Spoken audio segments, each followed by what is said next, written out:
I was telling the story the other day. This is my favorite story. I just keep sharing it all the time. This is what really happened. You can't believe this, but this happened. I came to London Heathrow once, and at London Heathrow, I came to the immigration officer, and this immigration officer, elderly man, he said, "So what are you here for?" I said, "To give talks." He said, "Then are you living at your Watford Centre?" I said, "Yeah." He said, "How long will you stay here for?" I said, "About 2 weeks." He said, "And can I ask you a personal question?" I said, "Please, sir." He said, "Are you married?" I said, "You are an Indian, aren't you?" "I'm a monk." He said, "No, I was just cross-checking, just in case." And then he said, "Can I ask you another one, please?" I said, "Yes." He said, "Are you not missing anything in life?" He thought he caught me at the wrong foot. "Are you not missing anything in life?" I said, "Of course I am." He said, "What?" I said, "Problems."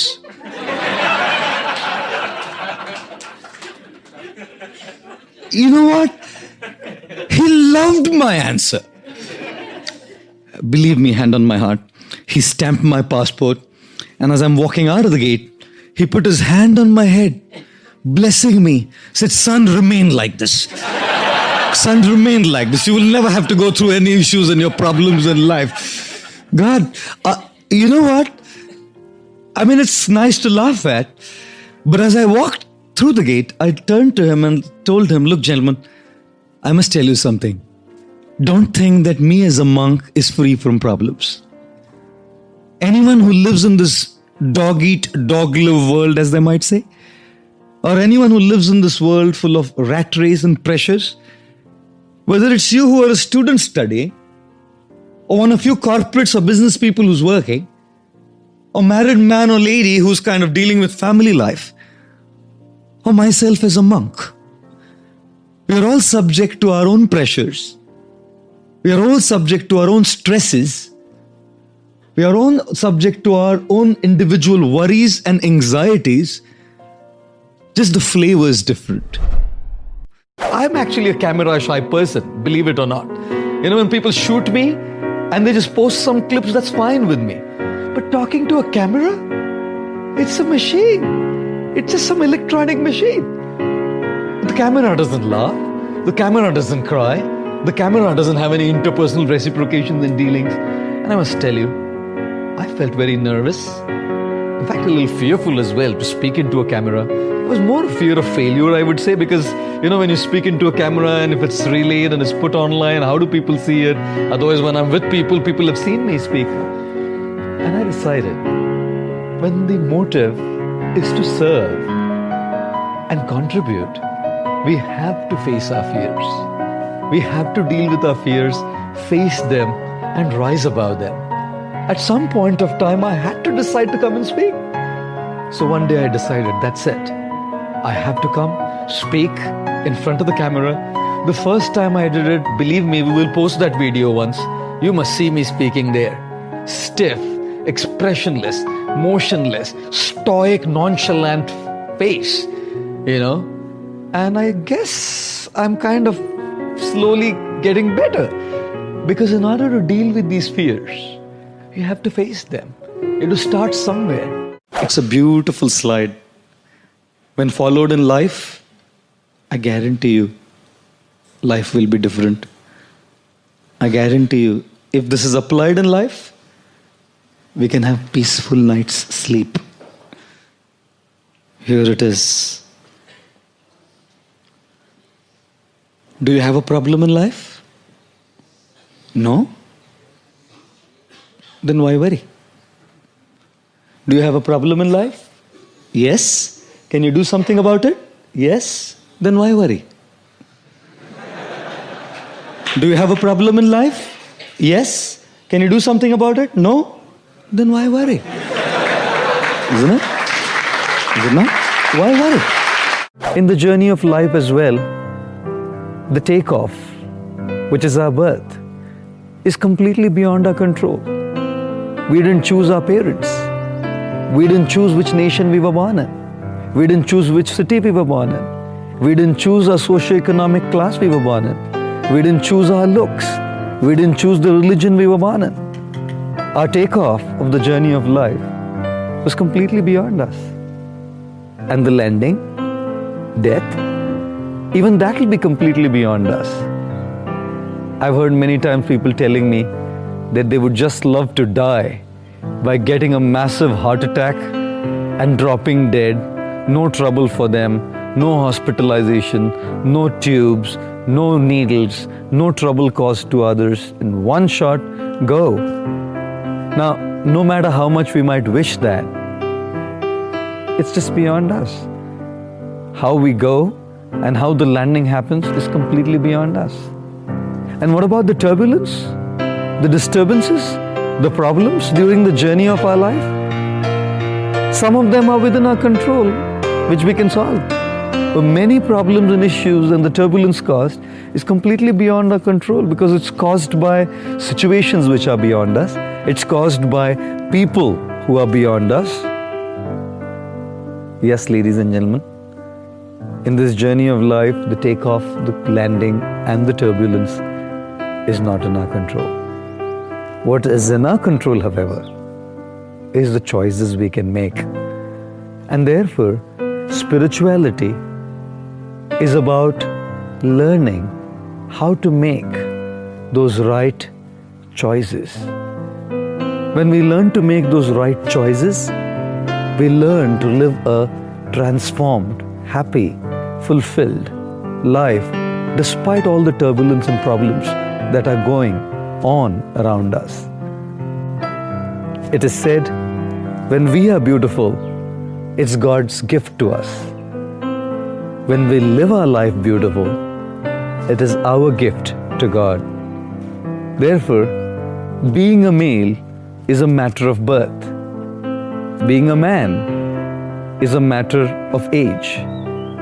Being a gentleman is a matter of choice. And as a corollary to that, being a female is a matter of birth. Being a woman is a matter of age. Being a gentlewoman is a matter of choice.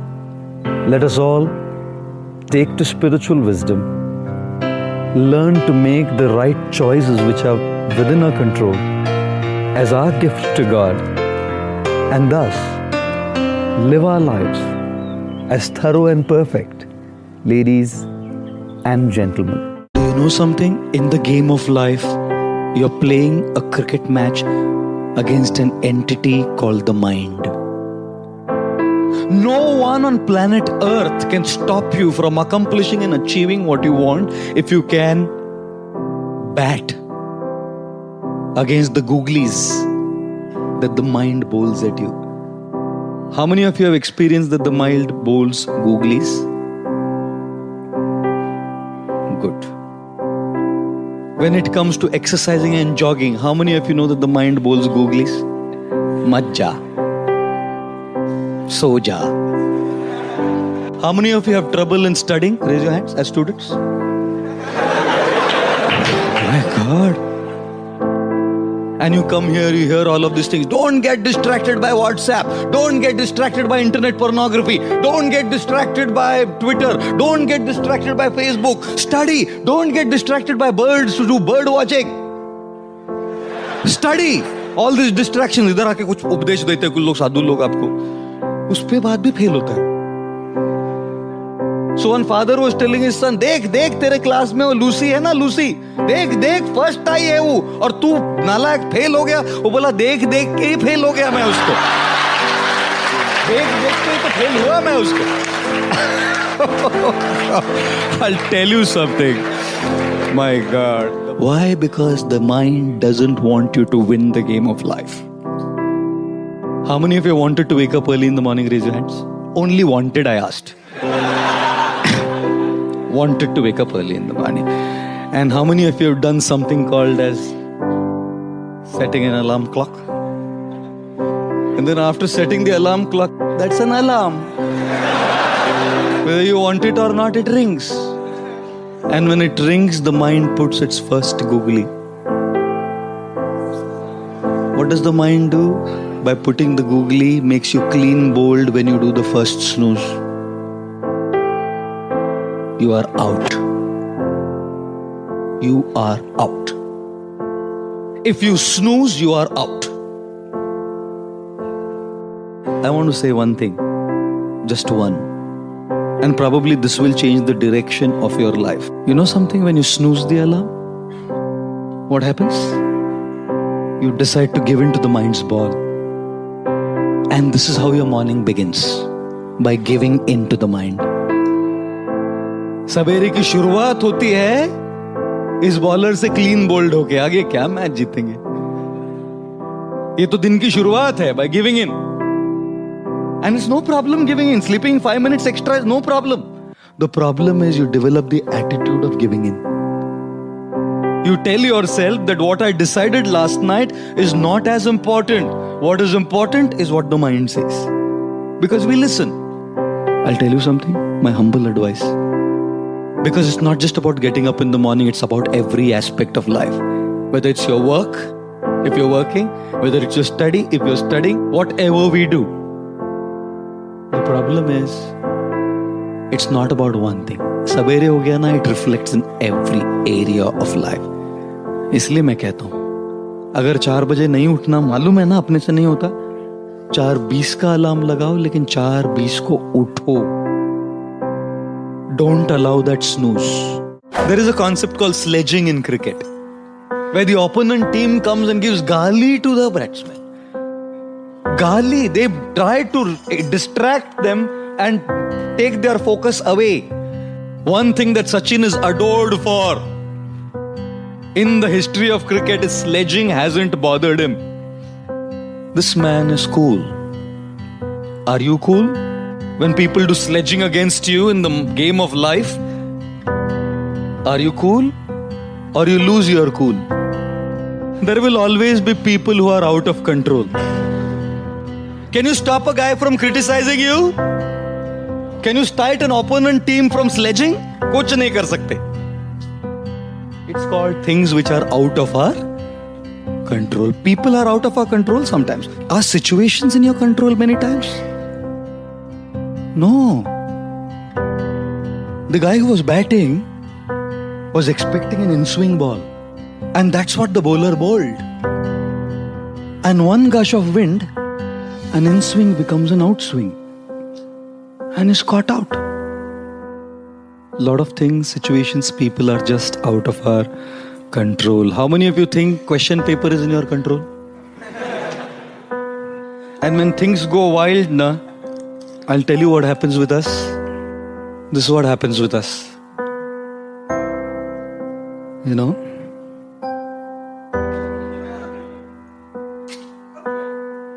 This is what happens with us, see?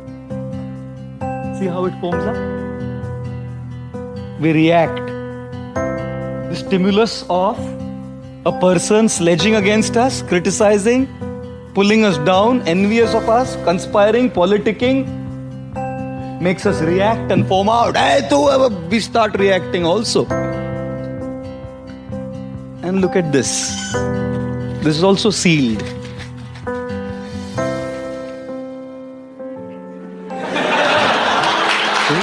The question is, do you want to be a 7-Up can or a Oxycool bottle of water? And I'm sure a lot of us would say, Prabhuji, हमको तो दूसरा कुछ सोचता ही नहीं है प्रभुजी. And thus, in our life, we will always have a stimulus. And we can choose to respond, because between the stimulus and response is our choice. A great personality is not born in the maternity ward. A great personality is born by the choices that one makes. And therefore, when there are all kinds of stimuli, we have to learn how to respond. If we are not strong spiritually, it is impossible. If we are not strong culturally, it is impossible. All this sounds great and good, and we know, yes, I want to do it. I can't be a can of soda. I want to be a water bottle. But is it so easy? No. That is why coming here is so important. That is why these foundational ethics of spirituality are so crucial in this age. As all of you are going to be successful in your own areas of life, if not cricket per se. And thus, we have to learn how to respond. Most often, if not always, our lives seem to be out of balance. And when lives are out of balance, it makes us very irritable.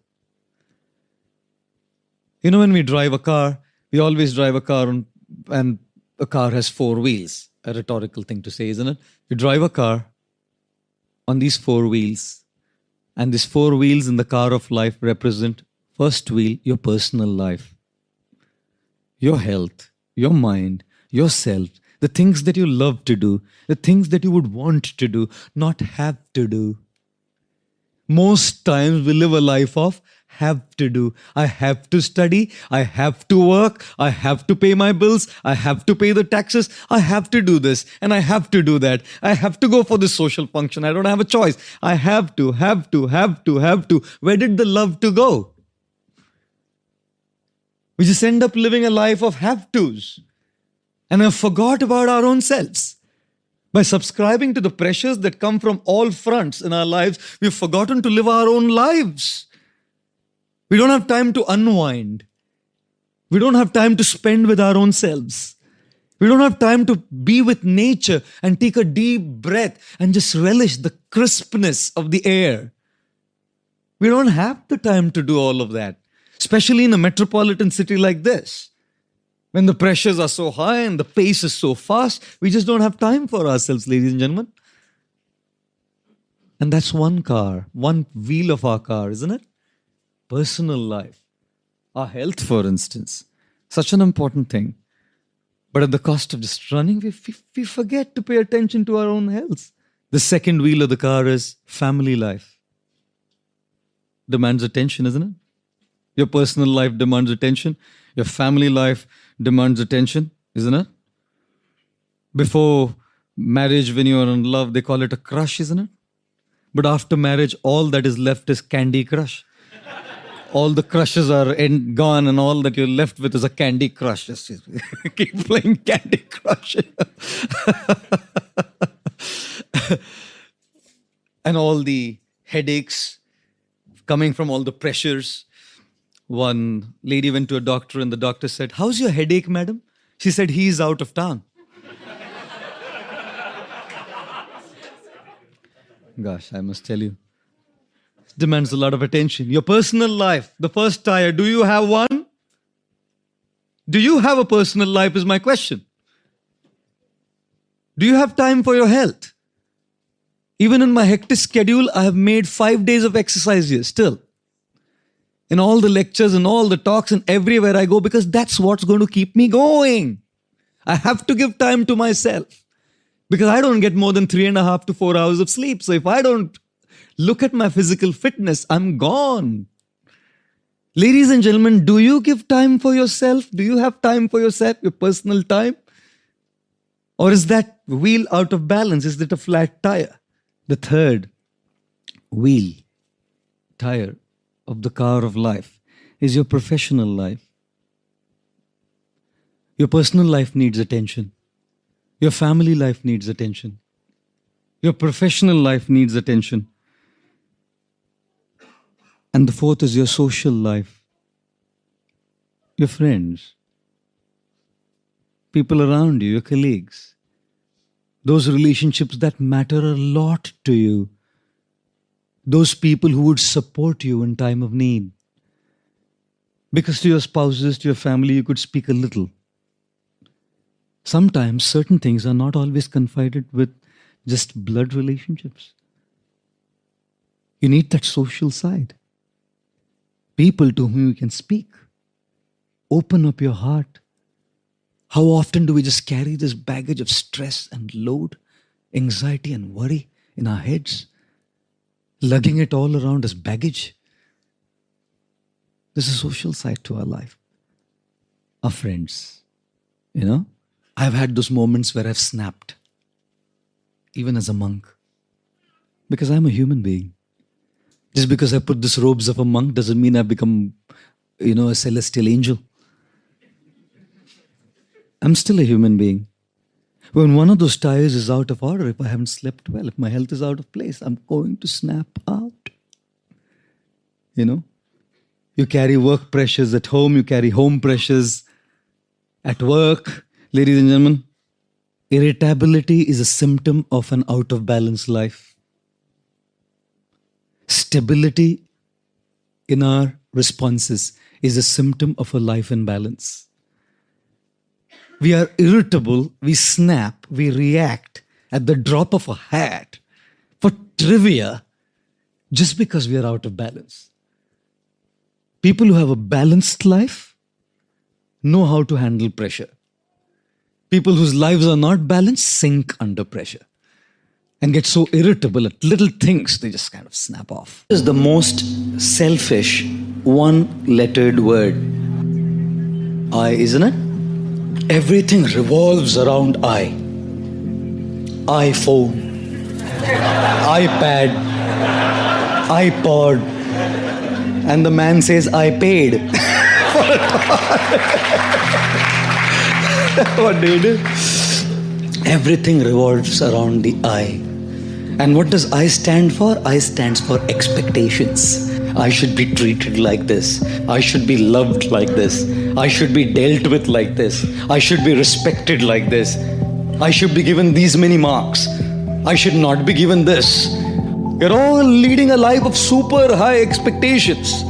Everything revolves around my opinions, my desires, my likes, my dislikes. I love this. I want this. I don't want this. I. You think life will be a very happy life when it revolves around I? From our childhood, we have grown up like this.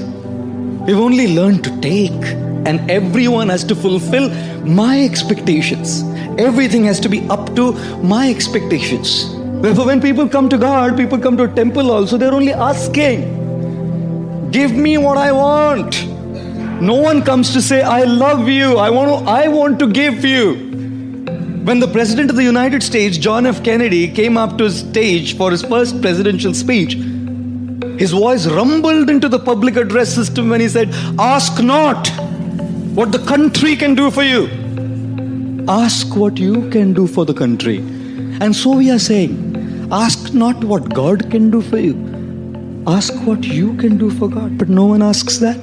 Because the I is so big, my expectations, my desires, my things are so powerful that even when I come to a temple and ring a bell, all I'm doing is asking.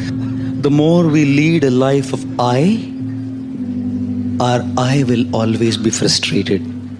Because people don't exist in this world to just fulfill your expectations.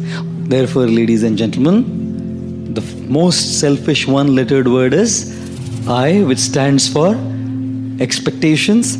And therefore, avoid this word. How do you avoid this word? Be realistic in your expectations. अपेक्षाएं करने में कोई problem नहीं है, but understand that not everyone will fulfill your expectation. And secondly, avoid this word I by trying to serve others. You know why? Because when you want to be served, you're dependent on people. They may not serve you. When you want to serve, who can stop you? When you want respect, people may not respect you. But when you want to give respect, who can stop you? When you want to be loved, you may not be loved. But when you want to give love, who can stop you? When you want in charity, people may not give you in charity. But when you want to give charity, who can stop you? And therefore, learn to begin your journey from I to you. The more you want for yourself, you'll remain frustrated. The more you want to give, you will remain happy. When you want to achieve success in your career, in your academics, in your business, in your profession, we will fail. And that's the example of the giraffe. When the baby giraffe is born, falls from such a high distance straight on the ground, the mother positions herself right above the baby giraffe. And guess what she does first? Gives it a hard kick. बच्चे का जन्म होता है और माँ आके खाट से लात मारती है, तो बच्चा समझता नहीं अभी तो आया है जिंदगी में, मतलब लात मारे, कौन लात मारा, लात का मतलब क्या है मालूम नहीं उसको, अचानक एक झटका मिलता है उसको. So as it just coming out of that impact, झटका, the mother gives a bad second harder kick. Now the guy understands, अगर मैं कुछ किया नहीं तो ये चलता रहेगा सिलसिला. So this baby giraffe starts getting up on its wobbly legs, on its wobbly legs. And as the baby giraffe gets up on the wobbly leg, थोड़ा खड़ा होकर, खड़ा होना सीखा ना, फैड एक और लात मारती है माँ. फिर गिर के he gets up and starts running. And then the mother giraffe goes, hugs the baby and starts kissing the baby. You know why? Because the baby giraffe's flesh is very soft and supple, and hyenas and lions love it. The mother knows that I can't be with the baby giraffe all the time. I have to go and get food for the baby. How would I protect it? इसलिए पहले ही एक ऐसी लात मारो कि ये उठना सीखे, और फिर जैसे थोड़ा उठा ना तो एक और लात मारो तो याद रहे और फिर उठना सीखे. जिंदगी भी माँ मदर जिराफ जैसी है, कई बार लात मारती है. We fail, we should get up, and we'll fail again. We should get up. And like I always say, don't just go through life, grow through life. It's quite amazing, isn't it? That when something's stuck in our tooth, the tongue just keeps going to that tooth. Until unless that stuff is out of our tooth, it just keeps going there. Now, there's 31 other teeth in our mouth. When nothing's stuck, the tongue can go there and say, hey, wow, look, there's nothing stuck here. Go to one of the other tooth where there's nothing stuck and say, hey, look, amazing, there's nothing stuck here. But just the nature of the tongue that it keeps going to where something is stuck. And surely, we have to deal with it. Whenever I travel in my handbag, I always have dental floss and a box of toothpicks with me. Just in case something is stuck, I have to take it out. Certainly, we have to deal with it. At the same time, there's a lot of other good things that we can focus on. Ladies and gentlemen, it's not just the nature of the tongue. Isn't it the nature of the mind as well? When there is a problem, an issue stuck in a certain area of our life, the mind keeps going to that problem and just gets stuck into the negativity of trying to deal with it. But there's 31, or shall I say many, many more, good things happening in so many different areas of our life where there's no problems, no issues stuck. Yet, the mind only keeps going to those areas where there are problems. It is necessary, therefore, for all of us that we focus on the good that is happening in our life and deal with the bad or the problems that are happening in our life. Let us not consume our minds with negativity. Let us consume our minds with positivity.